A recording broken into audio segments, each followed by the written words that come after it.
One person who was always anti-Diddy and was always speaking about Diddy as a problematic person was 50 Cent. And it turns out that it's just been announced that he's created a docu-series on Netflix. I can't wait to see this. The other end of that, every person who has tried to speak out about this, who has tried to speak out about the industry, the type of people that are controlling the industry, the attacks that people face from the media if they try to speak out, is always the same. They're called crazy. I'd heard that you were really arrogant and really full of yourself and really, like, out of control. No, that's not what it is. I fight for what I think is the best at the time. The year before the Grammys, 50 Cent didn't win any Grammys. I went on TV the next day and I said, you all robbed 50 Cent of his Grammy. He was the most important thing. He was the soundtrack to our life in 2003. Now, when it was my turn, I was just being an advocate for what was the best out there, which just so happened to be me. The platform that you're on, it says the first thing they say to you when you go to media training is stay away from politics and stay away from religion. You see what it did to Kanye?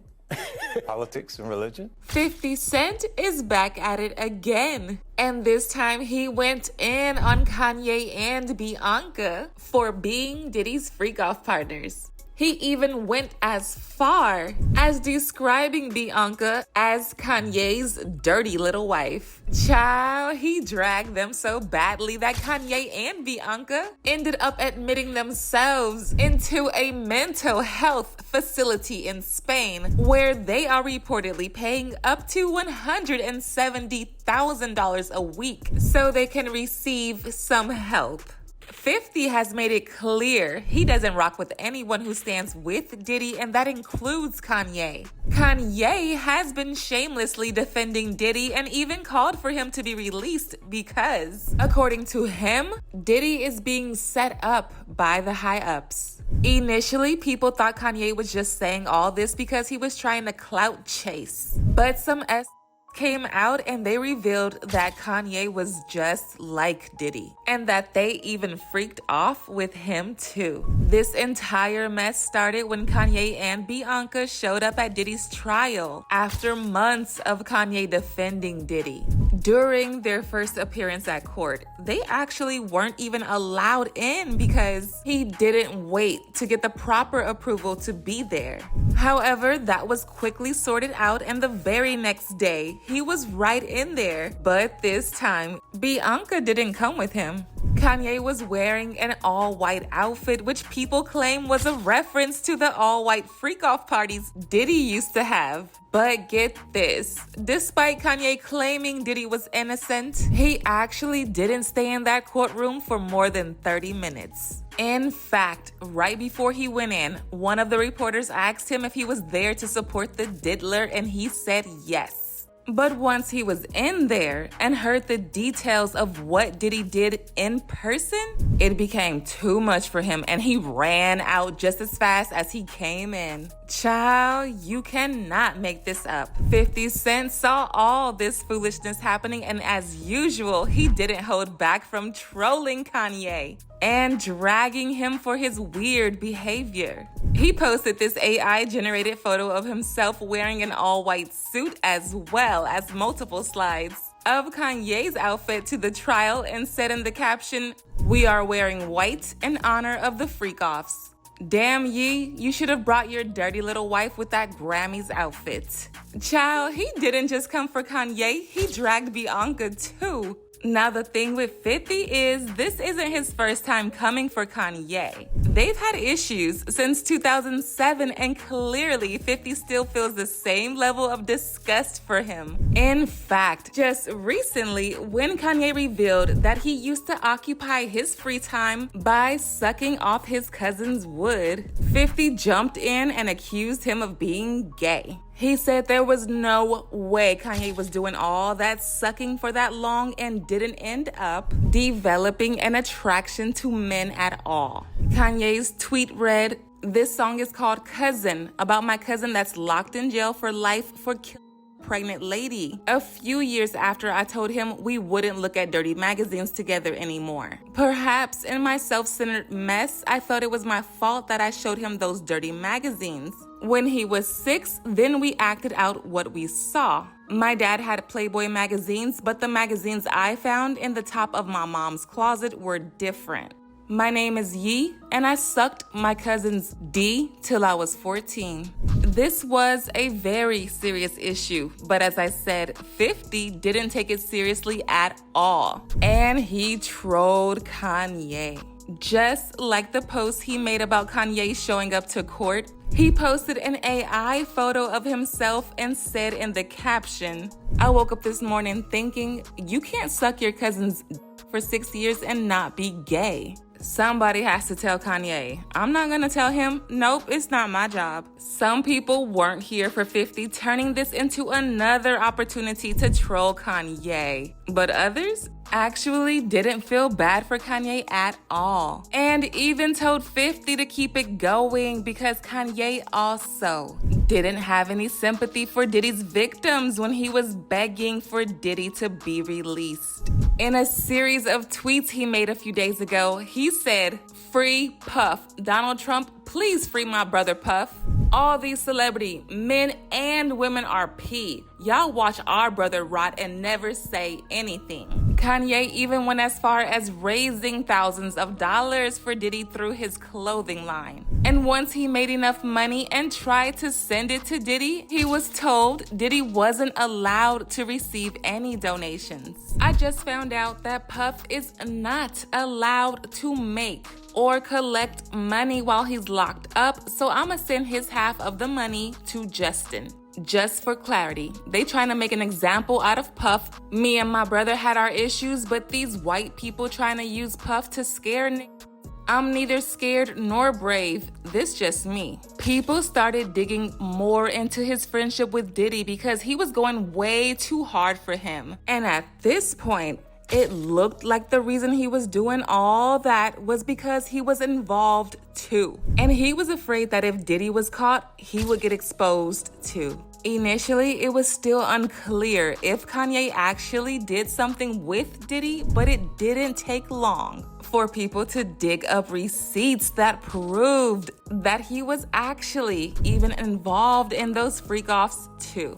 The first Kanye victim that came out was his ex-assistant, Lauren Pisciata, who accused both him and Diddy of group SAing her in a studio a few years ago. She said she was invited to their studio to watch them record, but when she got there, they messed with her drink, and after a few small sips of the beverage, she suddenly started to feel disoriented and she felt less in control of her body and speech. She said she initially didn't remember the incident clearly, but she knew someone had touched her inappropriately that night and was just waiting for something or someone to confirm her suspicions.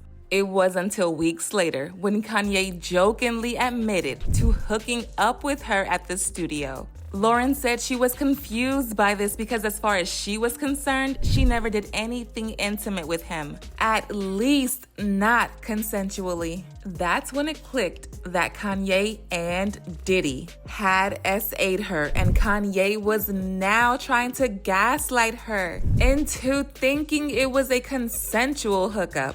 But this was just the start of the craziness, y'all, because right after Lauren's accusations, a model called Jennifer Ann also came out to accuse Kanye of SAing her, strangling her, and shoving his dirty fingers in her mouth while they were on the set of his music video. According to Jennifer, Kanye was a featured artist on the song the music video was being made for, but when he came on set, he took over the production, and that's when he SA'd her in front of the entire crew. He then demanded for all the female background actors and models, including Jennifer, to line up in the hallway.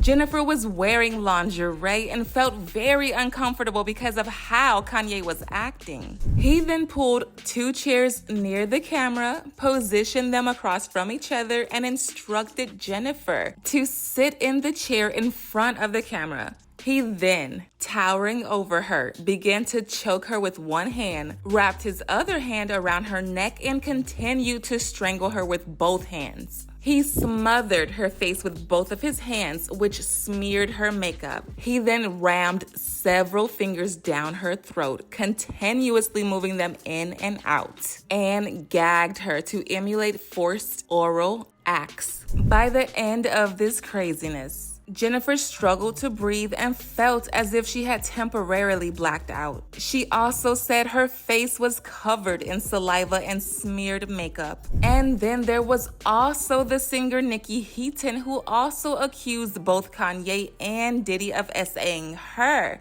just like Kanye's ex-assistant. Nikki, too, said she was in the studio with them when the alleged SA happened. Nikki said they locked her in the studio once they realized that she was the only girl in there with them and took turns SAing her. Immediately, I felt like there was something weird because, you know, there's always drinks. There's always, you know, the vodka and the mixer is just like sitting on the table. But we walk in and immediately Diddy hands me a drink. Kanye hands Lauren a drink. And we're like, that's weird. Why are they serving us? And Kanye kept looking at Lauren and like they were exchanging glances. And I'm like, they're like watching me strangely. And I'm like, okay, let me pretend to drink. And like, I'm not actually doing it. And like that seemed to like make them happy, like me like pretending to like join in. And immediately I'm like, there's something fucking in this drink. There's something in this drink. And I didn't know what to do. And I like, my manager was like across the room, but like close enough, but like not next to me. So I couldn't like whisper to her, but I wanted to tell her, I'm like, hey, don't fucking drink this. There's something wrong with this, but I couldn't. So I reach for my phone and I start to type and Kanye takes the phone out of my hand and he's like, who are you texting? Like, you don't need to text anyone. Like, we're having a party. And I was like, okay. And he like puts it on one of the speakers and I'm like, now what do I do? Like, I don't know what to do. And I see my manager take a sip. And I'm like, and then I see her take another sip, 2 sips out of this little vodka cranberry cup. And I'm like, oh, I said, I'm in this studio. The music's low, the lights are dim, but you can still like see everything. And I realized that I'm in the studio with Diddy and Kanye, and they're both off their shit. And there's 3 other men, an executive that works with Kanye, his engineer, and his cousin, and me. And I haven't started freaking out yet. I've realized that I'm the only girl in the room. And they start coming towards me, and they're like, don't you want to take your clothes off? Like, it's so hot in here. And I'm like, no, fine. I'm fine like this. And they're like, come on, like, it's just us. Like, we're all just friends. Like, let us just, like, see, like, how you look. And as these 2 grown men were pawing at me, trying to take my clothes off, I look over to this man asking for help, and I literally mouth the word help.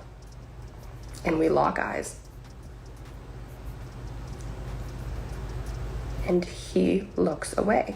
But it doesn't end there, y'all, because recently one of Diddy's victims, who goes by the anonymous name Jane Doe, was on the stand and she spilled the tea about a time when she was freaking off with this other rapper named Bear while she and Diddy were on a break. A lot of people believe Bear is Rick Ross, and as y'all know, Tia Kemp already made us aware that Rick Ross was at those parties too, freaking his big back away. Anyway, according to Jane Doe, she and Bear went to the party of an unnamed famous rapper and his wife, who people believe are Kanye and Bianca, and they freaked off all night. She was on a trip with a different rapper named Bear, and they were in Vegas, and she goes to dinner with this rapper for his wife's birthday, and then afterwards they go to a hotel and there's an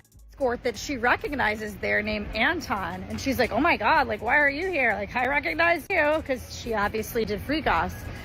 So this other celebrity had hired this escort Anton to have sex with a woman. So they go to this hotel room and there's 7 to 8 people, she said, just staring, watching. So there's this banging this woman and there's 7 to 8 people watching. And at one point she even took her top off, she said, because she was in the moment, And the famous rapper went up to her and said, "I think you're very beautiful. I always wanted to F you." Now, not many rappers have wives with birthdays in January, so you guys can do the math and you guys can figure out who it is. And guess what? Bianca's birthday is in fact in January, so take that as you may. Not only that, but last year she was in Vegas with Kanye on her birthday. If 1 + 1 is 2 and 2 + 2 is 4, then what do you call this? Oh, okay. One thing about 50 Cent, he might tell a joke, but he never tells a lie. Kanye is clearly way more involved in this mess with Diddy than we thought, and that's why he's been going so hard for him. As usual, people had their own thoughts, like this person who said, Kanye came to eyeball him because Diddy put in a motion to reveal the name of the famous rapper. Freak off birthday party. People keep trying to say he was there for support. That's not why he went there, that's for sure. Another person said the reason they didn't name Kanye is because they realize his fame and ability to communicate to the masses, which could sway the entire case. But believe me, when Kanye's fame died down, they are gonna come back to this case and charge him. But now, I wanna know your thoughts. What do you think about 50 dragging Kanye and Bianca for filth? And do y'all really think Kanye was at those freak-offs too? Let me know your thoughts in the comment section below, and don't forget to click here to watch this other messy video.